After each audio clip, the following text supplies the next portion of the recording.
Karachi chairman गुलशन Iqbal town doctor Fawad ने सहाफ़ी में दरार डालने का काम शुरू कर दिया।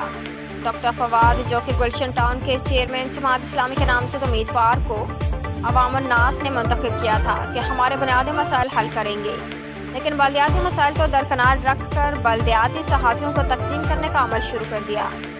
मुतहरिक बल्दियात के सहाफ़ियों को नज़रअंदाज करके मखसूस गैर मुतहरिक सहाफ़ियों को अपनी कारकर्दगी दिखाने के लिए दावत दी, जो सिर्फ हाँ में मिलाते रहे। वाज़ेह रहे कि दावत चेयरमैन गुलशन इकबाल टाउन डॉक्टर फवाद ने अपने मीडिया को कोऑर्डिनेटर उज़ैर अब्दुल अजीज़ से दी गई थी। मखसूस सहाफ़ियों को बुलाकर चेयरमैन गुलशन इकबाल टाउन ने यह साबित करने की नाकाम कोशिश की है कि 25 ta 35 साल से बल्दियात अदारों में सहाफ़त करने वालों को सहाफ़ी नहीं मानते। गौरतलब बात यह है कि गुज़श्ता 4 माह कबल लोकल बॉडीज रिपोर्टर्स एसोसिएशन ने गुलशन इकबाल टाउन और जनाह टाउन के चेयरमैन से मुलाकात के लिए वक्त मांगा था।